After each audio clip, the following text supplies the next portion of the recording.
Kita mulai.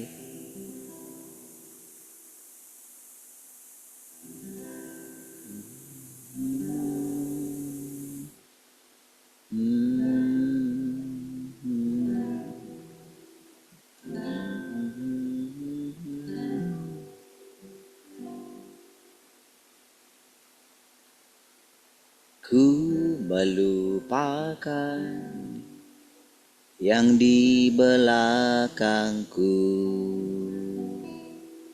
Ku serahkan diriku hanya padamu, Yesus. Dan ku berlari kepada tujuanku. Kau beriku hari yang baru, yang lama telah berlalu. Ku melupakan yang di belakangku. Ku serahkan diriku hanya padamu, Yesus. Dan ku berlari kepada tujuanku. Kau beriku hari yang baru, yang lama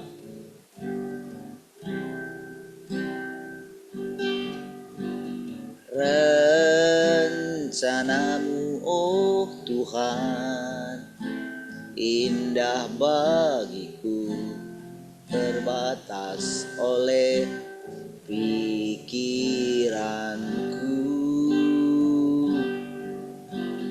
Firman-Mu ya dan amin, sumber kekuatan, Kau pengharapanku, Kau terbaik bagiku. Rencanamu, oh Tuhan, indah bagiku, tak terbatas oleh pikiranku.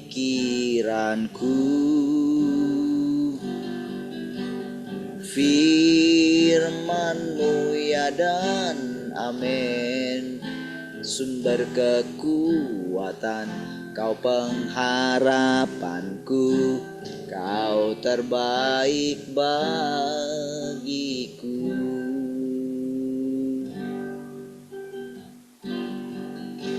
Ku melupakan yang di belakangku.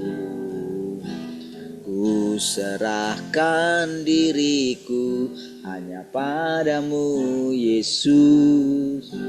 Dan ku berlari kepada tujuanku. Kau beriku hari yang baru,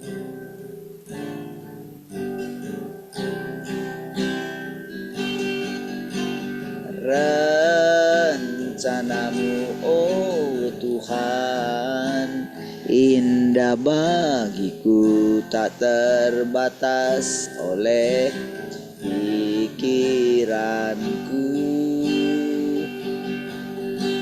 Firman-Mu ya dan amin, sumber kekuatan, Kau pengharapanku, Kau terbaik bagiku.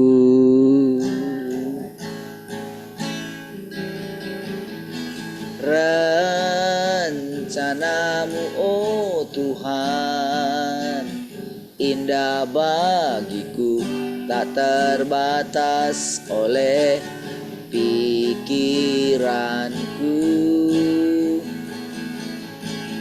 Firman-Mu ya dan amin, sumber kekuatan, Kau pengharapanku, Kau terbaik bagiku.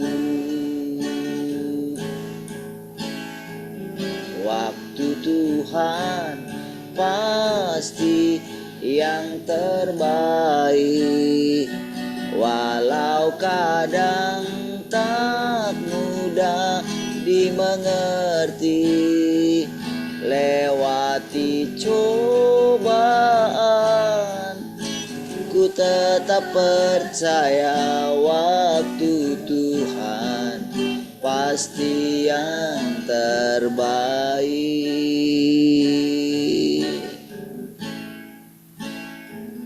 Bila kau izinkan sesuatu terjadi, ku percaya semua untuk kebaikanku.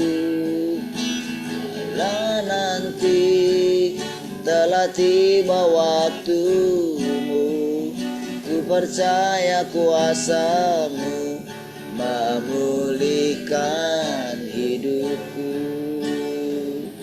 Waktu Tuhan pasti yang terbaik. Walau kadang tak mudah dimengerti, lewati cobaan,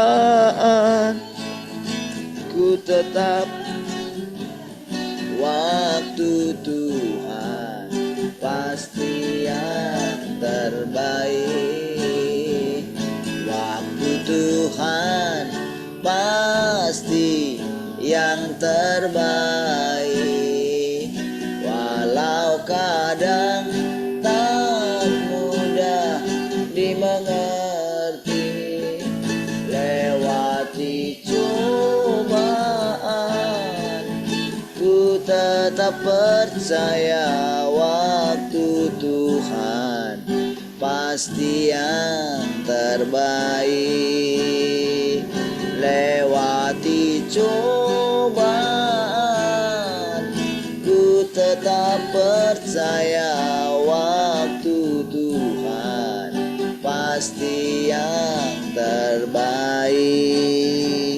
Waktu Tuhan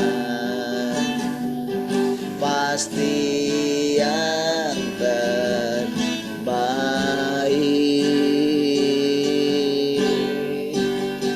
Oh, haleluya. Waktumu sangatlah indah.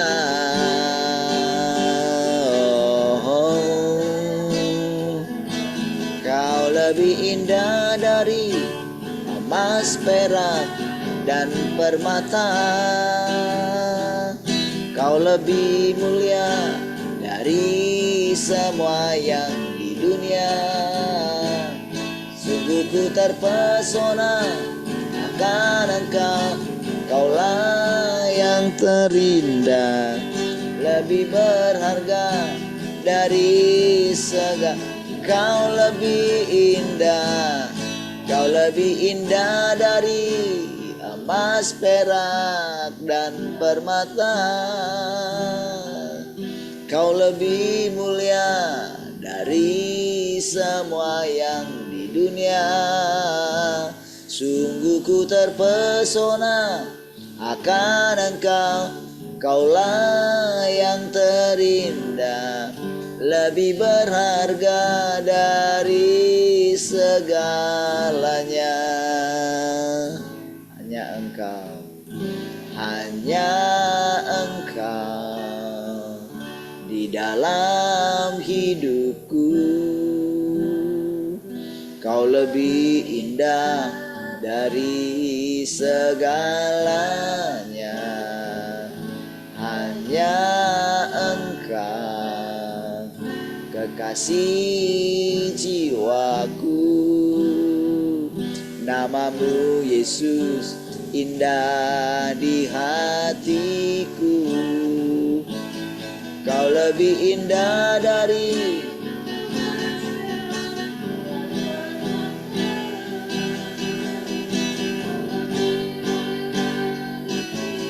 semua yang di dunia. Sungguh ku terpesona akan Engkau. Kaulah yang terindah, lebih berharga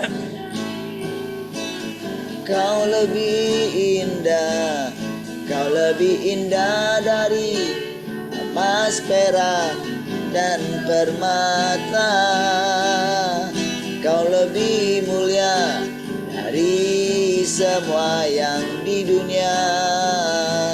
Sungguh ku terpesona akan Engkau, Kaulah yang terindah, lebih berharga dari. Kau lebih indah, kau lebih indah dari dan permata. Kau lebih mulia dari semua yang di dunia. Sungguh ku terpesona akan Engkau, Kaulah yang terindah, lebih berharga dari segalanya. Lebih berharga dari segalanya. Lebih berharga dari segalanya.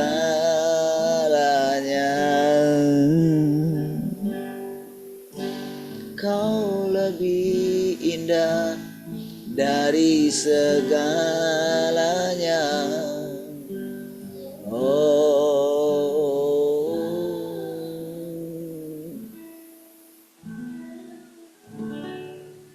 Kasih Tuhan, kami bersyukur pagi hari ini buat anugerah.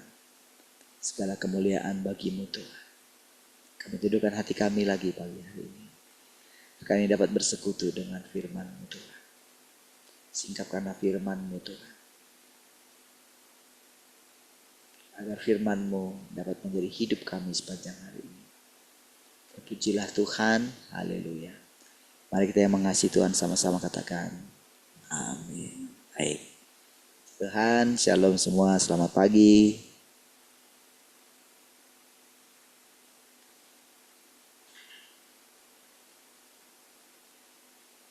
Shalom, selamat pagi semua.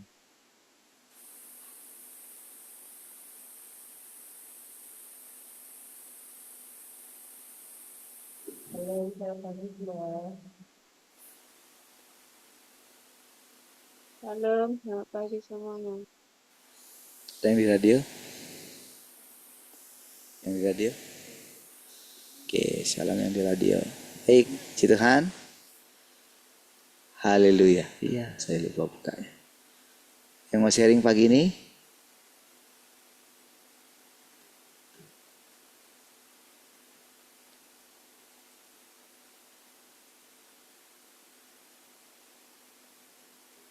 Sambil saya tunggu ya. Baik. Tidak ada?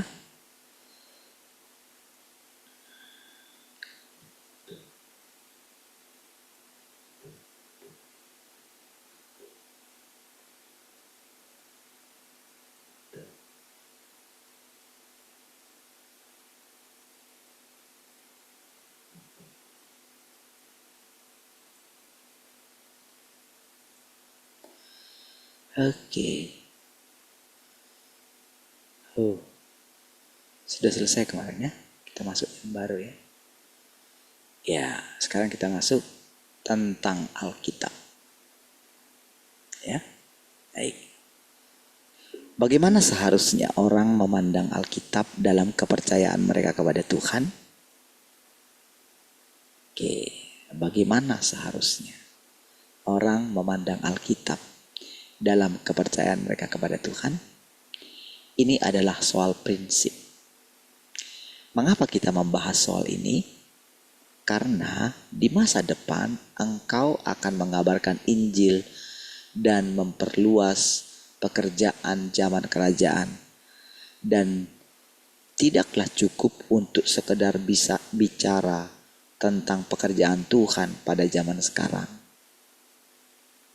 Jadi kalau dikatakan masalah prinsip, itu sesuatu hal yang sangat penting. Jadi ketika dikatakan satu prinsip, itu berarti satu hal yang kita akan masuki, satu hal yang baru gitu. Karena selama ini Alkitab itu telah menjadi sentra utama gitu, pusat perhatian. Bahkan sampai-sampai Alkitab itu telah menggantikan posisi Tuhan. Jadi makanya jadi kalau sudah dikatakan prinsip, ini sangat penting gitu. Bagaimana cara pandang kita terhadap Alkitab sekarang ini gitu. Kan kalau di pengakuan iman KBI gitu ya, atau pada umumnya gereja itu yang pakai pengakuan iman menjadikan Alkitab itu sebagai firman Tuhan, perjanjian lama dan perjanjian baru.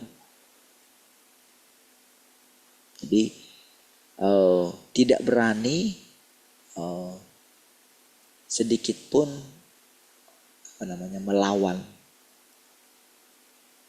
apa yang dituliskan di sana. Bahkan sampai apa yang dituliskan oleh, kan kalau kita baca Alkitab itu, yang dituliskan Paulus itu kan bukan semua firman Tuhan sebetulnya.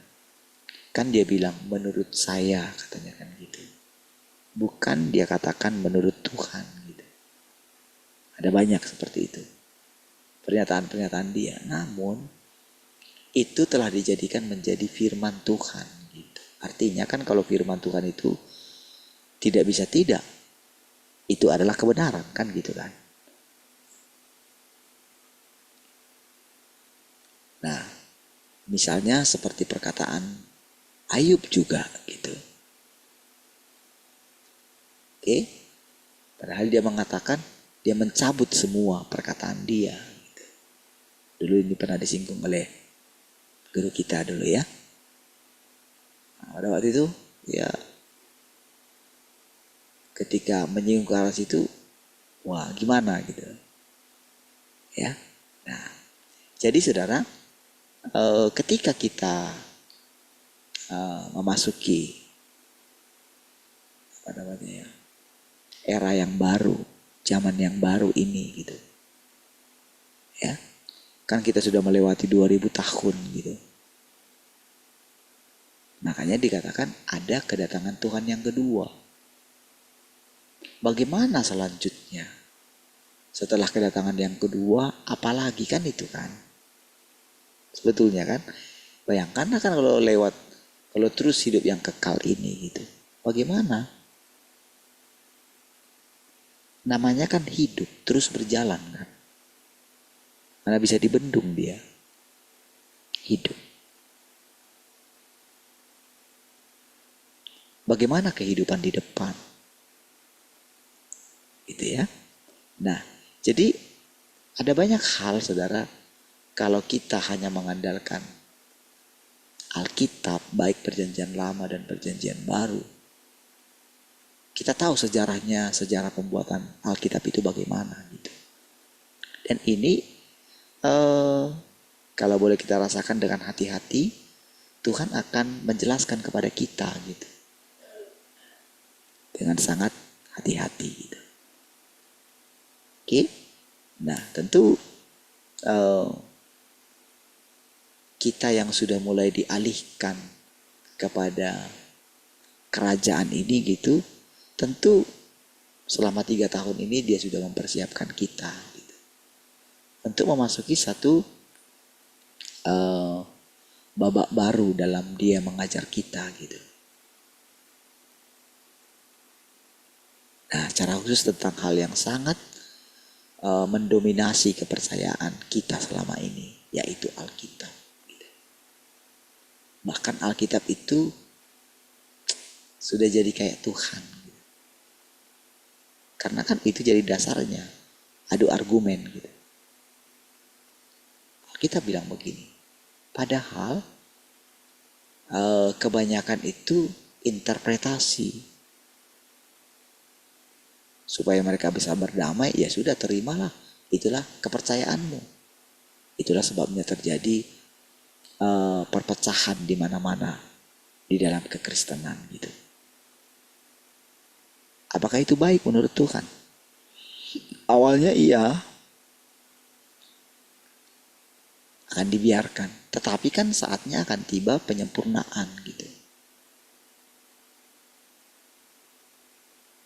Nah, tentunya saudara, semua perkataan-perkataan yang disampaikan ini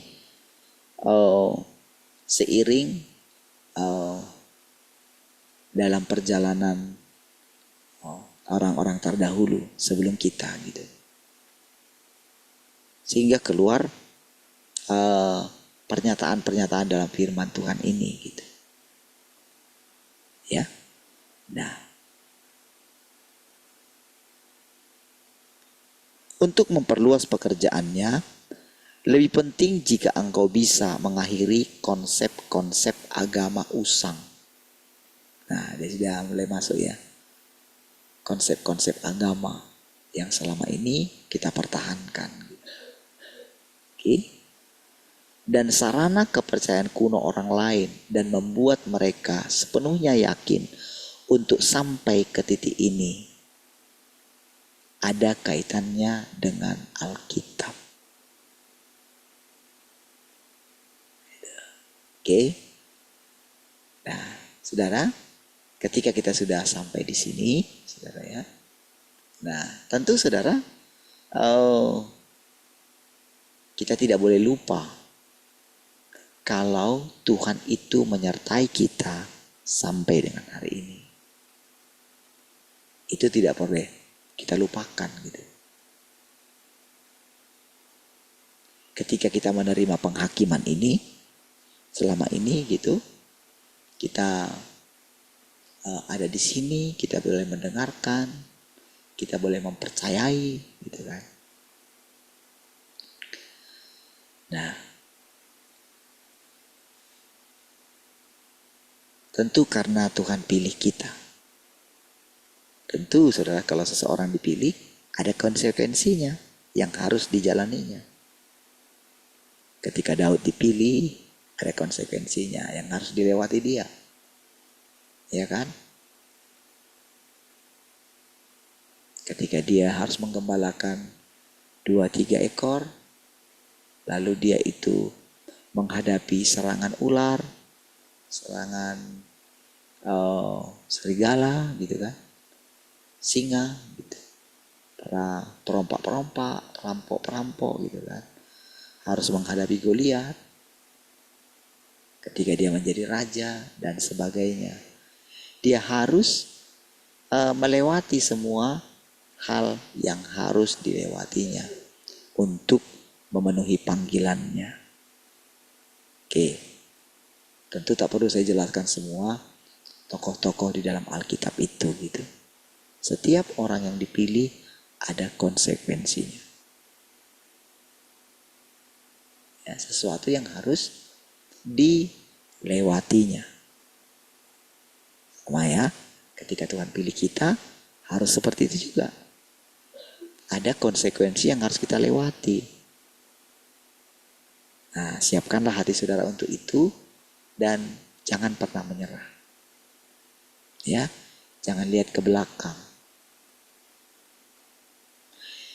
Jangan ingat-ingat bawang pre, seperti yang dilakukan oleh bangsa Israel itu kan, ketika perjalanan mereka gitu.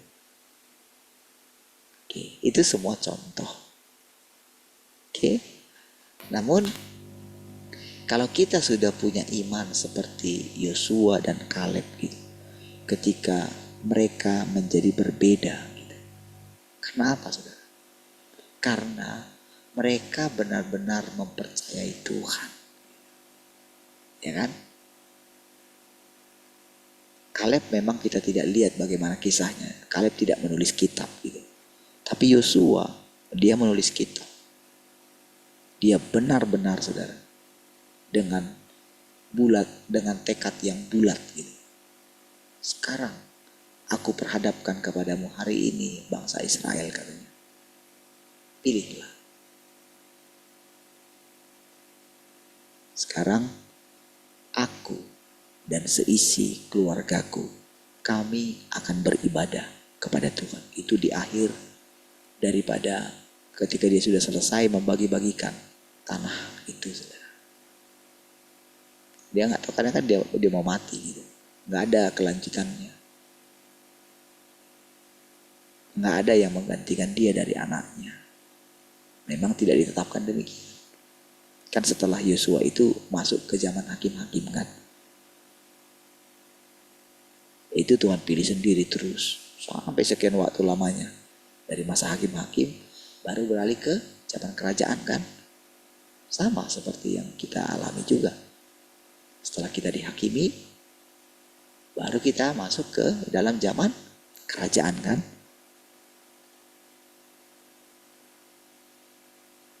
Prosesnya sama kan. Oke. Nah, jadi ketika kita ada di zaman kerajaan itu, di saat semua kerajaan dunia ini sedang, pemerintahan dunia ini sedang dihakimi juga. Lihat semua, saudara. Siapapun dia, kita belajar dari setiap pemerintah yang ada di bangsa kita.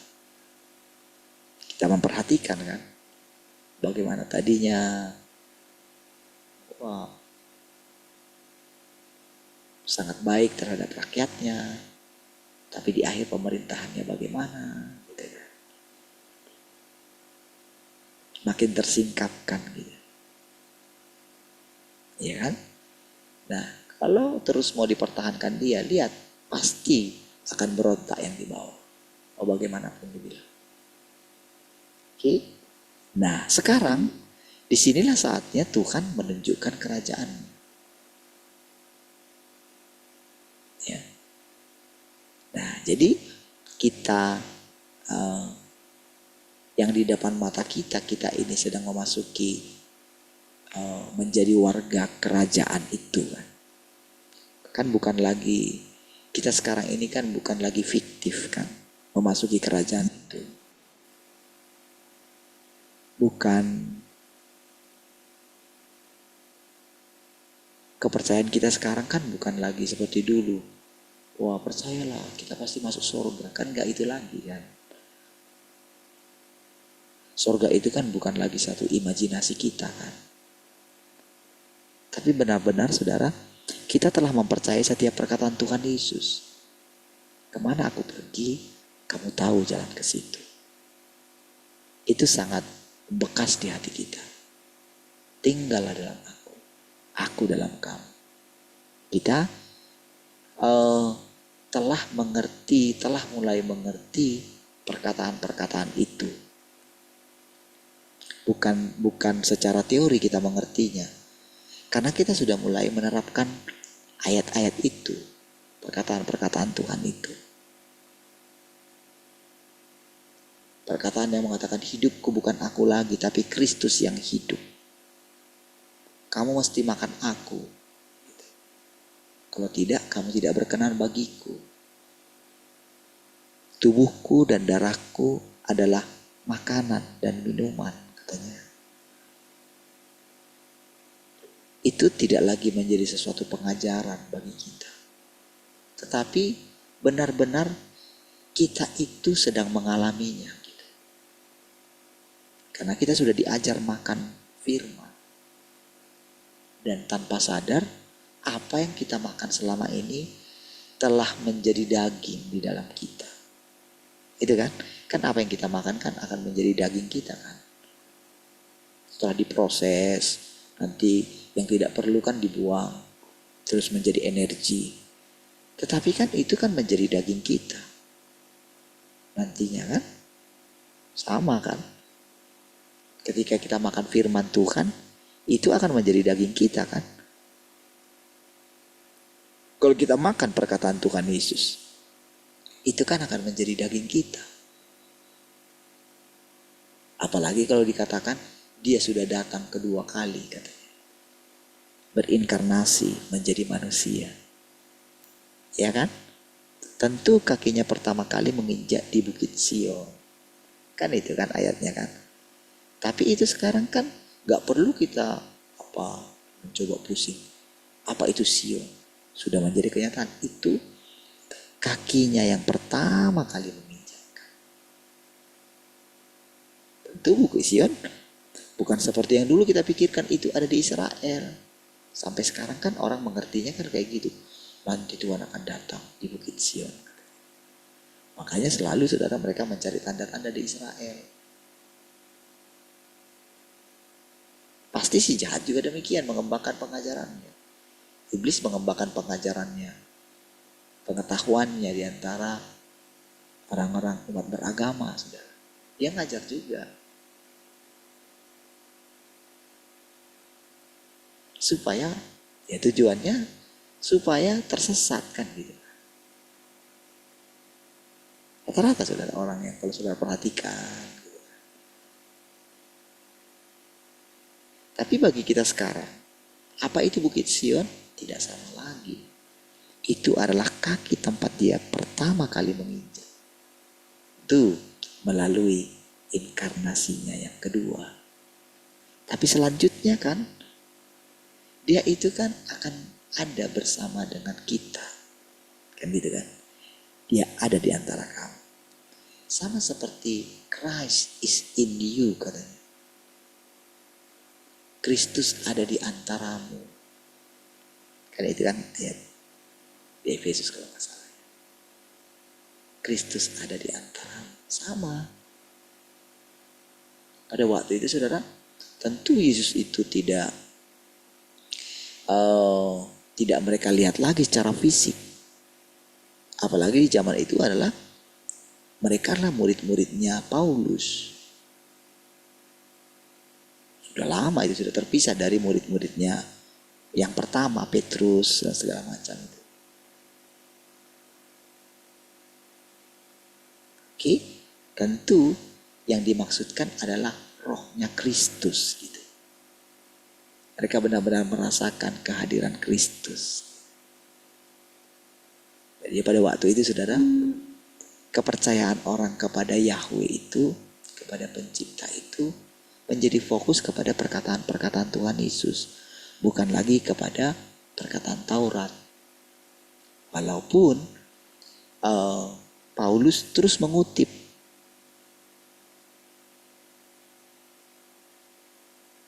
Selalu begitu saudara. Makanya dia berani mengatakan kalau ada orang yang memberitakan Kristus berbeda dari yang kuberitakan, terkutuklah dia. Kenapa dia berani mengatakan seperti itu? Karena dia seorang pelajar juga. Jadi pengajaran keagamaan yang diperoleh oleh Paulus itu tidak mudah untuk ditinggalkan dia. Jadi dia pakai itu untuk mengajar kembali. Makanya kan pada waktu itu muncul yang namanya Apolos itu saudara. Apolos itu juga seorang yang tahu Taurat gitu. Dia seorang pengajar. Makanya pada waktu itu Priscilla itu sama siapa satu lagi itu Aquila itu kan pada waktu itu mereka sudah menjadi seorang keluarga yang pemberita Injil. Oke. Nah, jadi dibawalah Apolos itu kepada Paulus. Jadi mereka sharing lah ceritanya gitu. Tapi pada waktu itu Apolos itu kayak jadi punya pengikut juga gitu. Jadi seperti itulah terus berlanjut saudara. Makanya kekristenan sekarang itu ada yang kemana, ada yang pusatnya siapa, gitu. Pengajarannya kemana gitu. Ya, mulai dari pengertian pendahulu-pendahulu mereka. Terjadi sekian waktu. Oke. Nah, jadi sekarang ini zamannya adalah Tuhan yang ngajar. Tapi sulit kan untuk kita itu langsung bisa memahami apakah itu benar-benar Tuhan itu sendiri. Kecuali dia itu Mulai gitu loh saudara. Dia memilih. Disinilah saudara pekerjaan Tuhan itu sendiri. Makanya ketika dikatakan ini adalah satu prinsip katanya. Prinsip itu sangat penting. Misalnya ketika kita katakan ketika misalnya saya katakan tentang, misalnya ketika saya menginjil, ketika siapa nama Allah gitu, mari kita panggil gitu kan. Mungkin orang ini sudah lain, ini sudah menyamakan semua. Tidak, ada prinsip. Ada prinsip dalam iman saya. Nah, itu prinsip yang perlu kita pegang. Bahwa Tuhan Yesus sudah mati untuk kita. Dia sudah tebus kita. Jadi semua yang tadi itu adalah untuk mengalihkan perhatian mereka. Supaya mereka mendengarkan firman Tuhan. Kan begitu mereka itu sudah mendengarkan saya, suatu saat di masa-masa genting hidup mereka, Tuhan akan mengingatkan mereka terhadap perkataan yang saya ucapkan. Gitu. Prosesnya ya. Roh Kudus yang akan mengingatkan. Karena prinsipnya Roh Kudus itu menyertai pekerjaannya Tuhan. Makanya kan ketika Tuhan berfirman, kan dikatakan Roh Allah melayang-layang di atas permukaan air. Dia yang mempercantik firman Tuhan itu. Jadi Roh Kudus itu roh yang menghidupkan. Pada mulanya Tuhan berfirman, marilah kita menciptakan manusia menurut gambar dan rupa kita. Dia berfirman kan? Lalu saudara, ditiupkan apa? Nafas. Itulah Roh Kudus.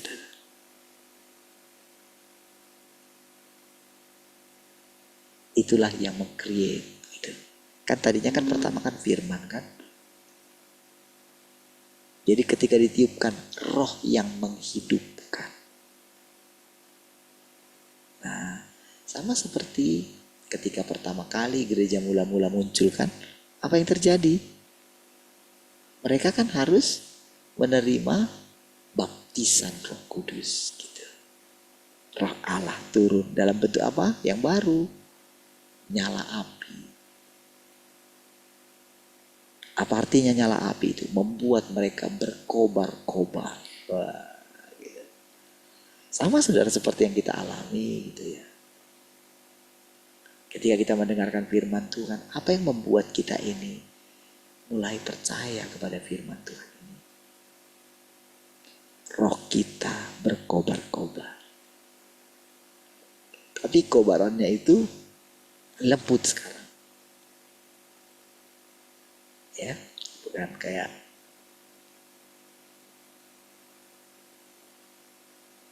bukan karena kita mendapatkan mujizat-mujizat yang besar lagi.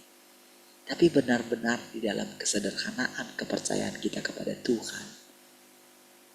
Itu benar-benar iman kita itu teguh.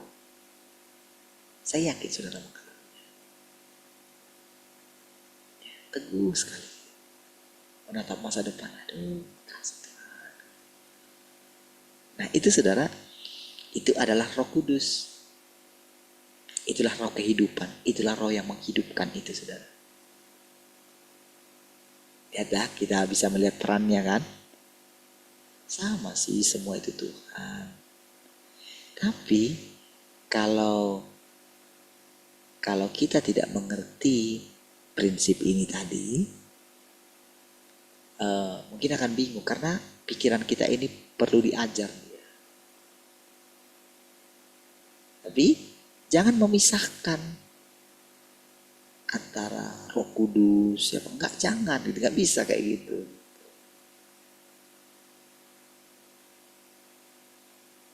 Apalagi kalau dibuat cuma 3 saja gitu, nggak bisa.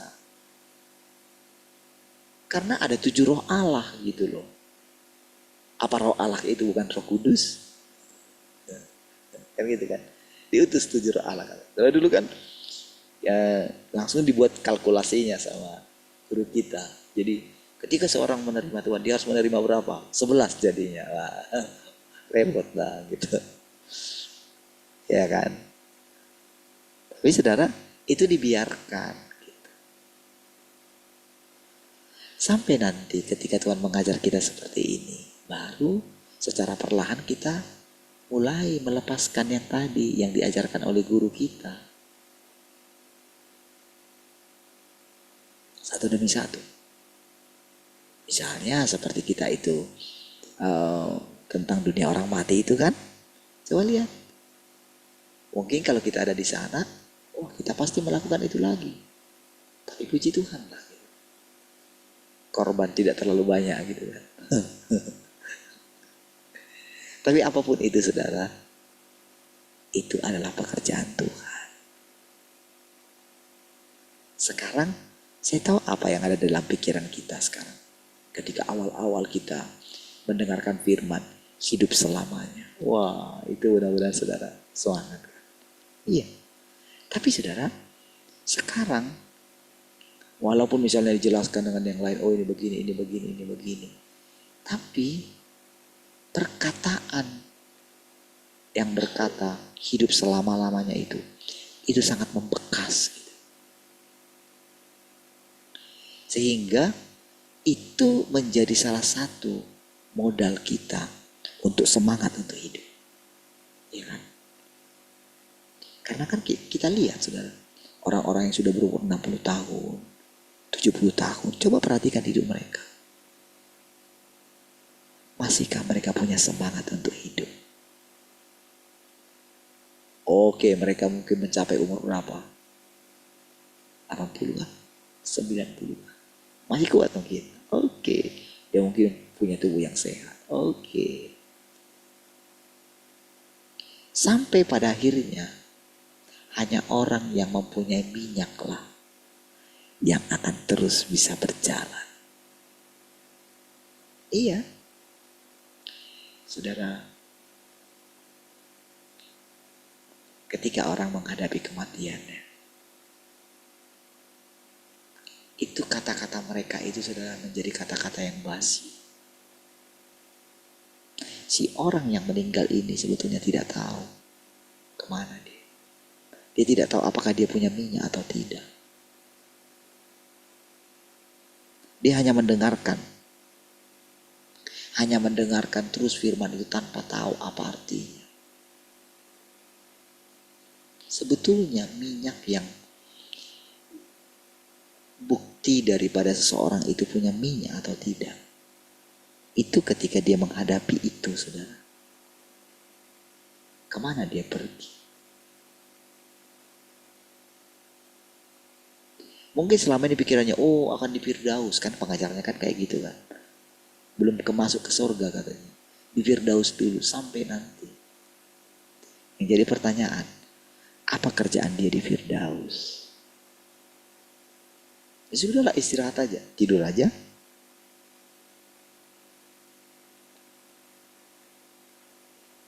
Berarti kalau dia tidur aja, berarti dia mati. Karena kan orang yang hidup itu, dia berjalan ke depan. Pemikirannya berlanjut terus. Orang yang hidup itu, dia akan memikirkan keturunannya kan. Iya dong.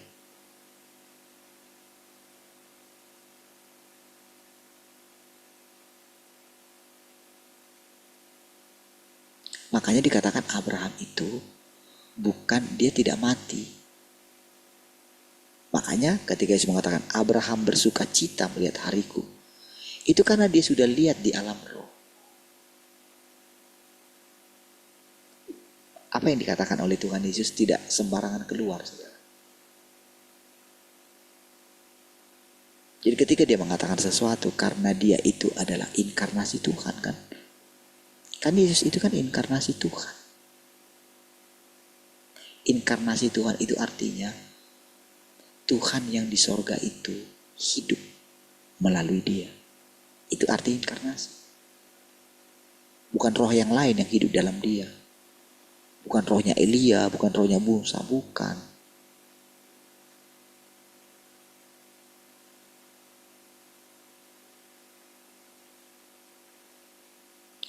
Makanya ketika pada waktu itu saudara, kepercayaan orang Elia akan datang, kan katanya begitu kan. Tapi mereka gak mengerti kalau Elia sudah datang. Artinya roh Elia berinkarnasi di dalam diri Yohanes. Tetapi Yesus bukan roh siapapun yang berinkarnasi, tapi Allah itu sendiri yang berinkarnasi. Itu loh saudara. Makanya semua perkataan Tuhan Yesus itu sangat indah sekali. Jadi ketika dia mengatakan kamu mesti makan aku, itu artinya kita sedang menerima inkarnasi Tuhan. Karena inkarnasi itu adalah roh yang menjadi daging. Sama seperti Elia tadi saudara. Rohnya Elia turun kepada Yohanes. Itu sebetulnya. Nanti di pelajaran yang lain saudara, kita akan lihat itu. Dijelaskan. Oke, jadi sekarang saudara, ingat berarti ada prinsipnya yang harus kita pegang.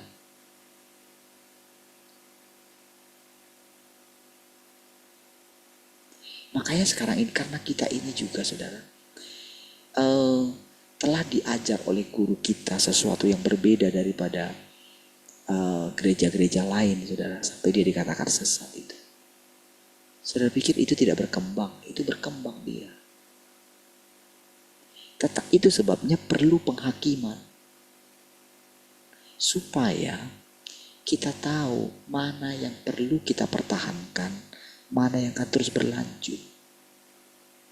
Salah satu hal yang unik yang diajarkan oleh guru kita itu adalah kita itu punya pemikiran yang sangat maju gitu. Iya.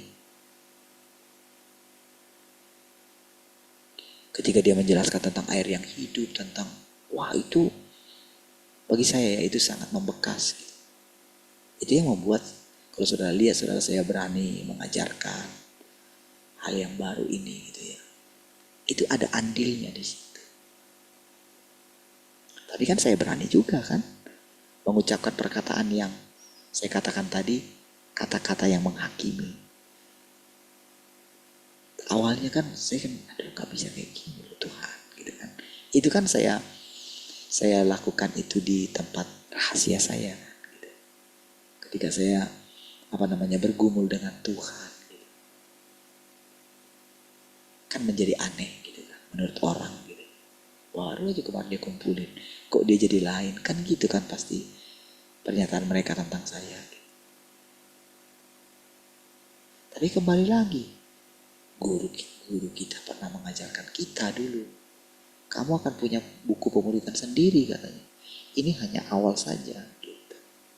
Dulu saya simpan itu dalam hati saya. Makanya ketika memulai pengajaran ini, ketika keluar saudara dari, kita dikeluarkan dulu itu saudara ya. Itu saudara, kenapa saya yakin saudara? Itu benar-benar saudara kalau saudara ada di pihak saya ya. Jadi ketika dikatakan tidak boleh lagi ngajar itu saya bulat tekad saya. Oke. Walaupun saya seharusnya berhak. Iya. Tapi karena sudah dikatakan itu teguh karena percaya sama Tuhan di dalam diri saya. Nah, makanya saudara ketika saya mengajar saudara, walaupun saya tidak pernah berjumpa dengan orang ini, ya saya nggak pernah masuk di grupnya. Ada teman-teman yang sudah masuk. Sempat mereka masuk gitu. Saya bilang jangan dulu gitu. Bukan maksudnya kita curiga, tidak. Bukan itu maksud saya. Gitu. Karena kan orang yang bertemu dengan kita itu juga kan bagaimana mereka sudah mengalaminya, kita tidak tahu. Tetapi yang pasti, ini adalah firman Tuhan. Nah, disinilah saudara kita bisa benar-benar melihat pekerjaan yang baru yang dilakukan oleh Roh Tuhan.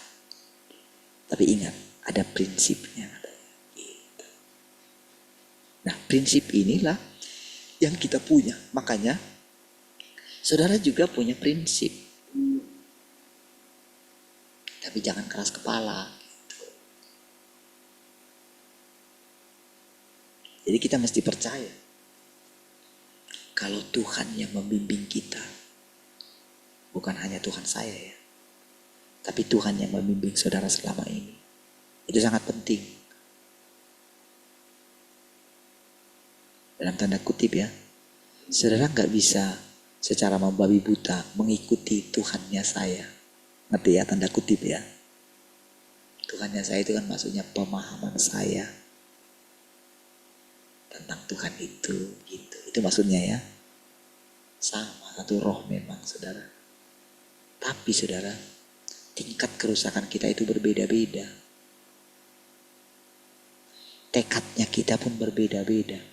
Anugerah yang kita terima pun berbeda-beda tingkatannya.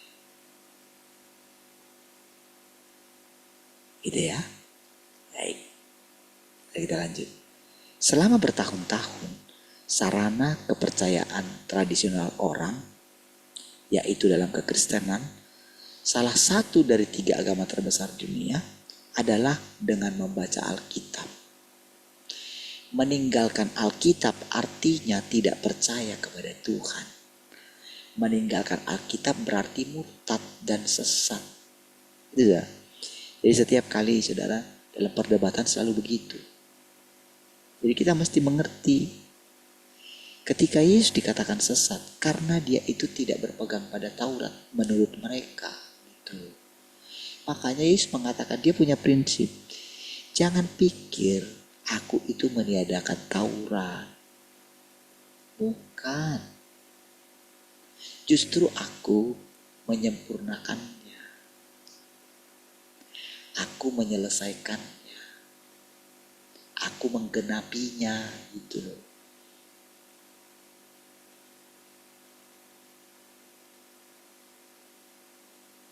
Akulah sebetulnya Taurat itu, kira-kira begitu loh sebetulnya. Makanya dikatakan anak manusia itu Tuhan atas hari Sabat.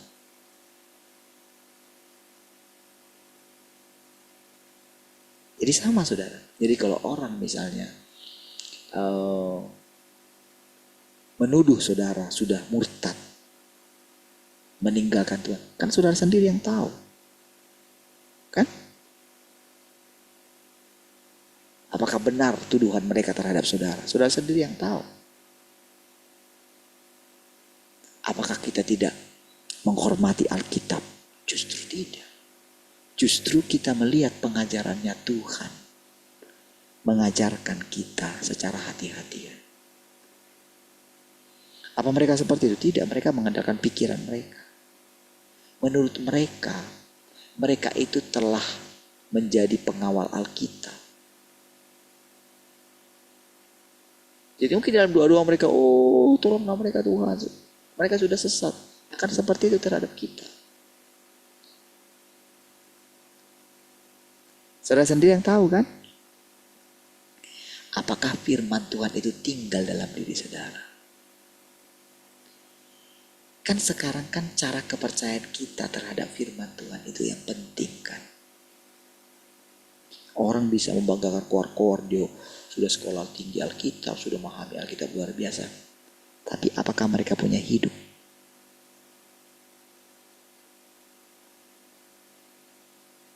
Kenapa ketika mereka menghadapi ancaman, ketika menghadapi permasalahan hidup, ketika menghadapi tekanan dari luar, ketika mereka menghadapi kematian, apakah Alkitab itu menjadi hidup mereka?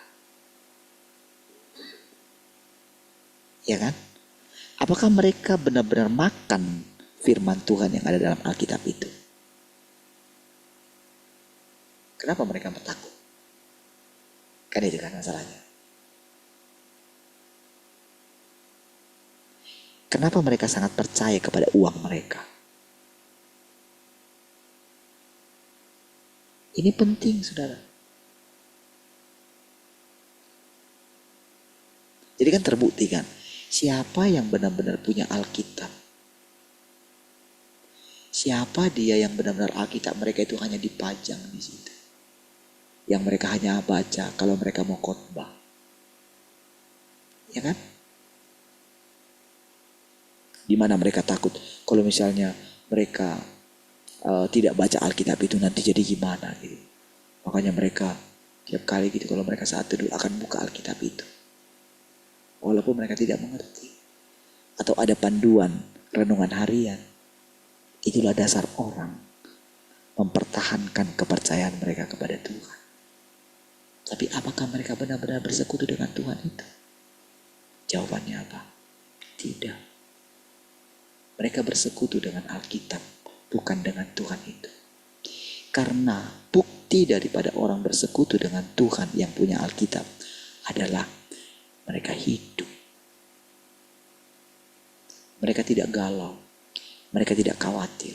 Mereka tidak takut terhadap ancaman apapun. Tapi coba lihat ketika terjadi bencana ini. Coba lihat. Langsung kan. Tuhan sudah mau datang. Aduh gimana ini. Tapi setelah reda perang. Kembali lagi ke dunia mereka. Betul kan?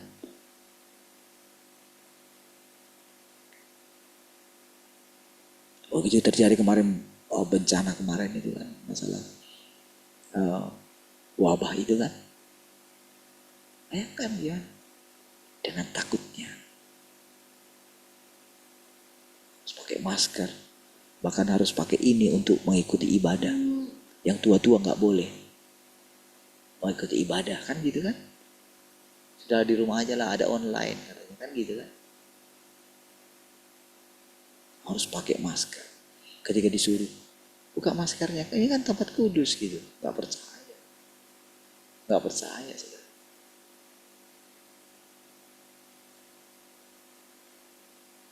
Makin ketat. Tapi sudah reda lagi. Nah, jadi di awal saya coba jelaskan kepada saudara supaya saudara teguh iman saudara. Saya ngajarin ini pelan-pelan saudara karena saudara harus benar-benar terus bertumbuh gitu. Jangan sampai karena kelemahan iman saudara pada akhirnya dimakan oleh pengajaran iblis yang menyesatkan.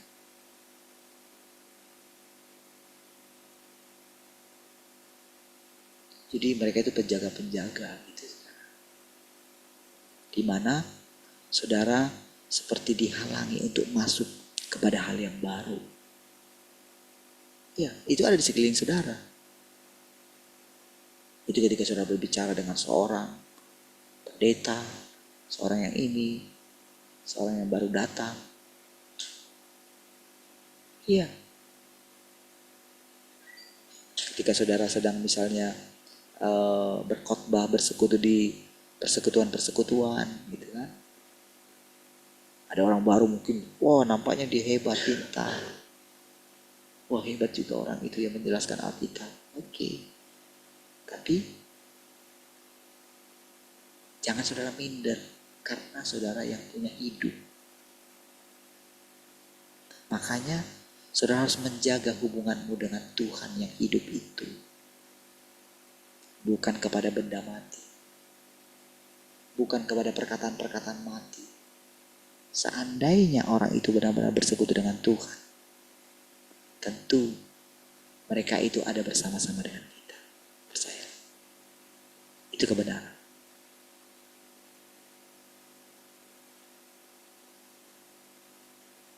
Kalau seseorang benar-benar telah berjumpa dengan Tuhan yang sejati.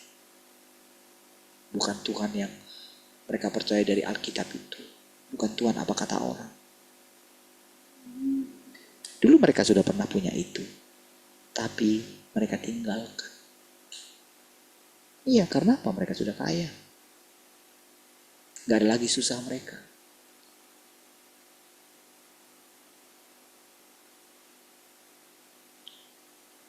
Dulu ketika awal seperti yang saya ceritakan kemarin gitu. Ya, mereka punya itu. Mereka punya kasih yang mula-mula, makanya mereka selalu pengen kembali ke kasih yang mula-mula. Kita, saudara, walaupun kita sudah meninggalkan jauh itu, kasih mula-mula kita terus berkobar kan setiap hari kan. Kasih mula-mula kita bukan yang kasih yang dulu lagi. Kalau kita kembali ke dulu lagi, balik lagi nanti kita. Urapan lagi kan. Gitu kan. Berpuasa lagi. Rajin baca Alkitab lagi. Berdoa. Kan cuma di situ aja kasih mula-mula mereka. Kita kan tidak lagi begitu kan. Udah jauh.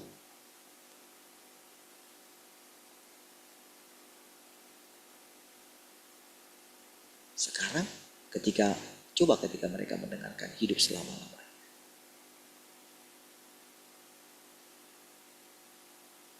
Apakah mereka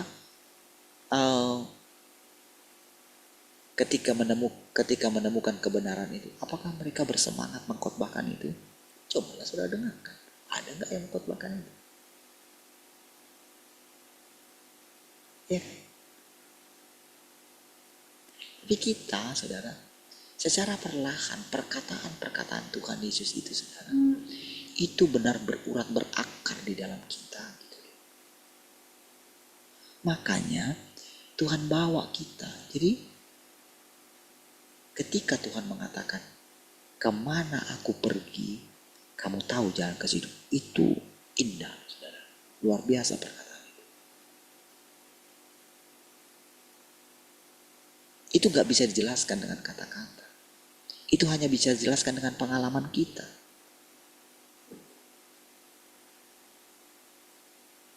Mereka cuma tahu Yesus itu pergi ke sorga. Dan Yesus itu hanya ada di sorga. Mereka cuma tahu kayak gitu. Makanya Kisah Paulus mengatakan, Kristus harus tinggal di sorga sampai pemulihan segala sesuatu. Sampai kapan pemulihan itu? Jadi mereka bayangkan di situ hanya di sorga terus gitu loh. Jadi ketika ada yang mengatakan Tuhan sudah datang, mana mereka percaya?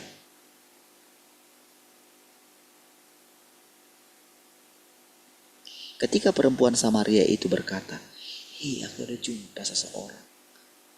Jangan-jangan dia itu Tuhan itu loh. Aku gak pernah ngalami kayak gini. Kalian lihatlah gitu. Apa yang berubah dalam diriku gitu. Kalian lihat gitu dari atas ke bawah. Dari bawah ke atas.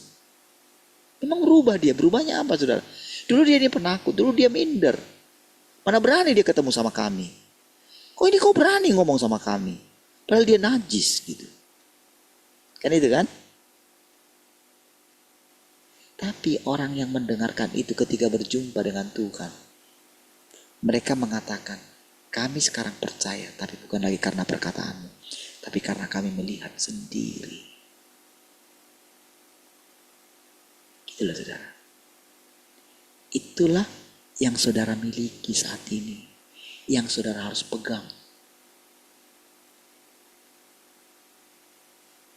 Yang saudara harus husor-husor di bagasan roham. Merenungkannya dalam hatinya. Arti ya kalau saya, walaupun saudara bukan orang Batak, kalau saya katakan parhusor-husor itu langsung saudara ingat kan? Ketika saya khotbah dulu misalnya. Itu kan perkataan Maria.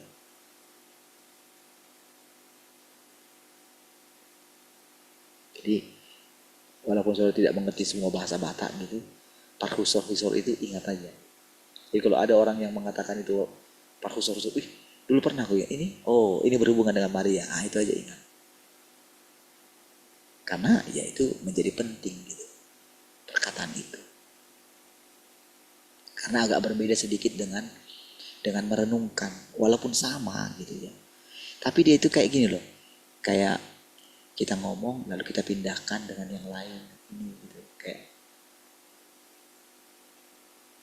Kayak kita pandang dari sudut sini dulu kan. Lalu gerakkan ke sebelah sini, kita pandang dari sini lagi. Lalu gerakkan ke sini lagi, kita pandang lagi dari sini. Itu artinya diperhusor-husor. Ya, caranya gitu. Nah, jadi apa yang saudara miliki saat ini, hidup yang engkau miliki saat ini dari Tuhan,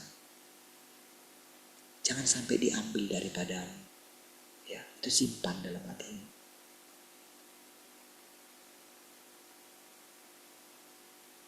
Itu yang sangat penting yang engkau miliki.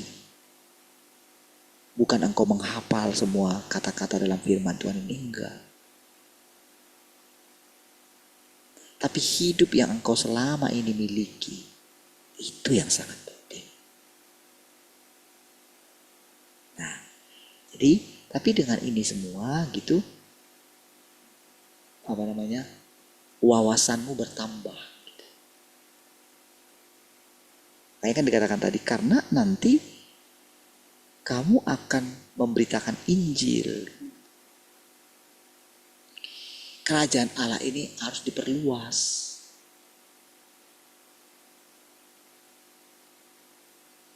Makanya nanti kan akan dibagi, saudara. Ada yang 1 kota, 2 kota, 10 kota. Cobalah misalnya apa yang dikatakan kepada saya. Cobalah dibandingkan dengan yang di kota-kota lain. Apakah mereka mendapatkan seperti yang kita dapatkan?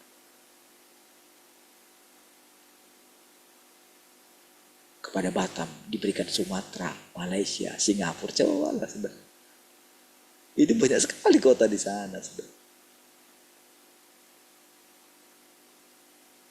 Apakah itu mati? Tidak. Tapi bagaimana caranya nanti kan Tuhan sedang ajar kita kan? Bukankah begitu?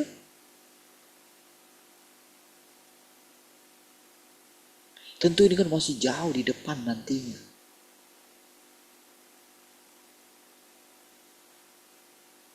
Tentu ini diperlukan Tuhan untuk membuat kita itu bersemangat untuk menjalani hidup kita.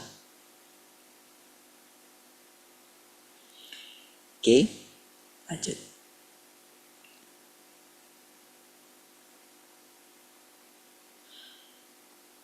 Meninggalkan Alkitab berarti murtad dan sesat. Dan bahkan ketika orang membaca buku-buku lain, landasan dari buku-buku ini haruslah merupakan penjelasan isi Alkitab. Selalu begitu, saudara. Harus ada dasarnya. Makanya buku pemberitaan kita kan begitu kan. Semua ada ayatnya. Gitu. Oke. Dengan kata lain, jika engkau percaya kepada Tuhan, engkau harus membaca Alkitab. Dan selain Alkitab, engkau tidak boleh memuja buku lain yang tidak ada kaitannya dengan Alkitab. Nah, itu yang selama ini menguasai.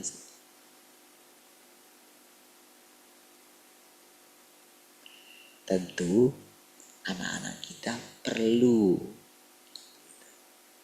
ajar Alkitab. Karena mereka belum pernah tahu sejarahnya. Gitu. Mereka tidak pernah tahu, misalnya kalau saya kutip misalnya kata-kata ini, Tuhan mengucapkan ini, mereka belum tahu. Makanya mereka harus perlu baca Alkitab. Tapi mereka harus serius mengetahuinya. Makanya ketika saya ajar mereka gitu ya, pakai Alkitab. Gitu ya. Jadi ingat saudara, jangan sampai saudara goyah, jangan sampai ada orang yang mengatakan, oh mereka tidak baca Alkitab lagi sekarang. Nah, gitu ya. Jangan sampai saudara punya pemikiran yang salah, supaya bisa kokoh terus menjalani. Memang nantinya saudara, ketika kita sudah mengetahui, ketika kita mengerti prinsip-prinsip dalam Alkitab, kita harus berani meninggalkan asas-asas dasar. Seperti yang dikatakan dalam Ibrani pasal yang ke-6. Harus berani meninggalkan dasar-dasar. Ibrani 6 atau Ibrani 1 ayat 6. Saya lihat sendiri. berani meninggalkan asas tentang baptisan, urapan, ini segala macam kan itu. Itu yang sedang kita lakukan. Kita kan nggak terlalu bicara lagi mengenai penumpangan tangan apa gitu kan, nggak lagi kan, tentang bahasa roh gitu kan. Kenapa kita sudah ngalami gitu. Anak-anak kita, perlukah mereka harus berbahasa roh? Nggak begitu penting. Karena itu karunia di awal.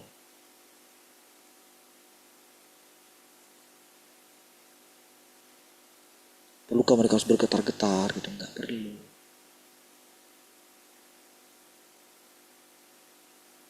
Karena mereka juga adalah kelanjutan daripada pekerjaan yang sebelumnya.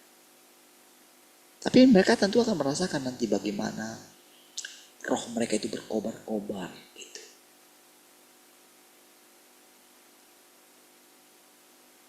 Oke, lihat selanjutnya. Dengan kata lain, jika engkau percaya kepada Tuhan, engkau harus membaca Alkitab. Dan selain Alkitab, engkau tidak boleh memuja buku lain yang tidak ada kaitannya dengan Alkitab.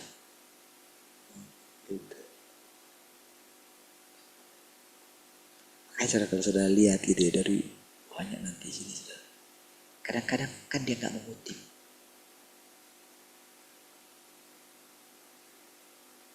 Tuhan Yesus juga sebetulnya, kenapa dia mengajar pakai perumpamaan? Iya.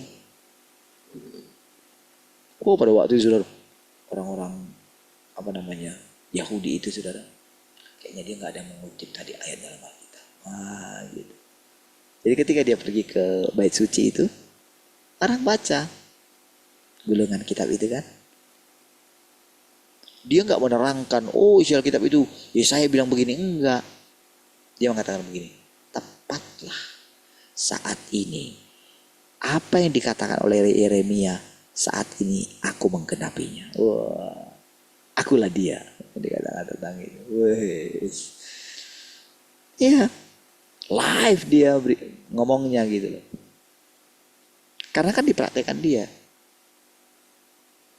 Supaya aku menolong. Roh Tuhan ada padaku. Kan dia waktu dikutip itu ayat itu kan. Wah, memang dia sudah melakukannya. Melepaskan orang dari penjara, menyembuhkan orang sakit. Kan gitu kan. Dari ayat Yesaya itu. Sementara mungkin itu sudah berulang-ulang dikhotbahkan. Nanti akan ada masa, Tuhan akan datang ini kita. Kan itu kan khotbahnya. Para pengkhotbah-pengkhotbah itu. Tapi Yesus datang. Langsung mempraktekkan apa yang ditulis oleh Yeremia atau Yesaya itu saudara. Ya, sama seperti kita sekarang saudara. Ketika kita membaca ini saudara, coba saudara lihat. Makanya saudara kalau di YouTube itu ada orang, oh kamu gak ada bergabung dengan orang, kok kamu berani mengucapkan itu katanya. Nah mereka gak tahu sejarahnya kan.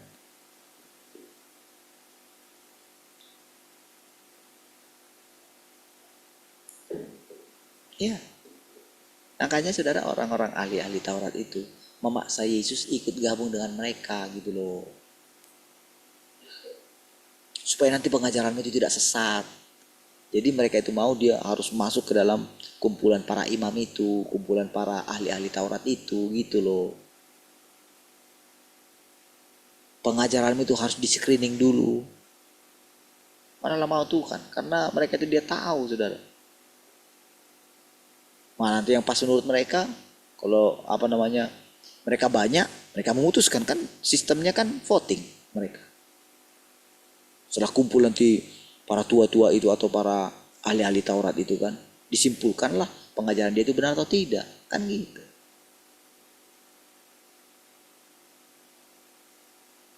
Makanya saudara, banyak hamba Tuhan yang punya pengajaran yang baru. Dia itu supaya dia itu tetap establish gitu, maka dia buka sinode baru. Ya udahlah, aku nggak di situ lagi. Tapi demi apa? Demi pengajaran dia itu bisa terus berkembang. Tapi apakah Tuhan demikian? Tidak.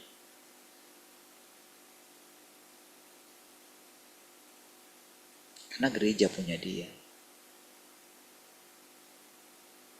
Dia tidak perlu tunduk kepada semua itu. Itulah yang sedang mengajar kita. Itulah Tuhan yang Maha Kuasa. Ya.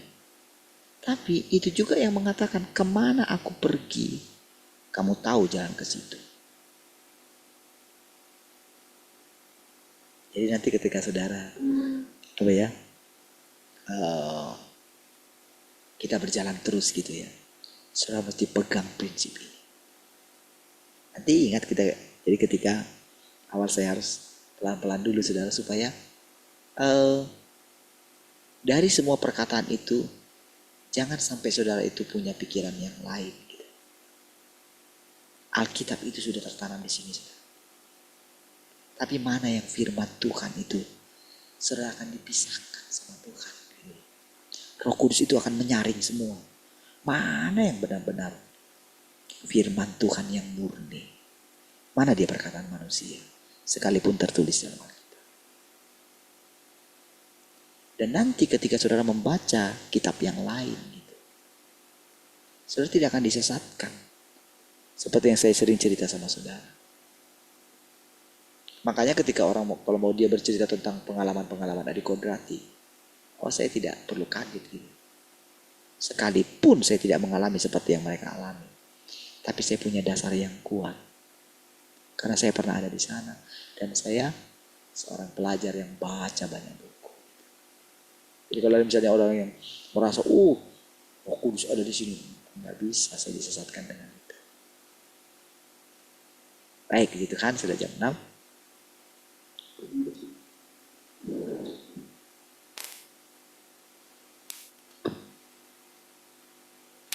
Mari kita berdoa saudara. Terima kasih Tuhan, kami bersyukur pagi hari ini. Segala kemuliaan bagimu Tuhan yang terus memimpin dan membawa kami kepada pengenalan akan Engkau. Terpujilah Tuhan, haleluya, sama-sama katakan amin. Tuhan semua, Tuhan memberkati.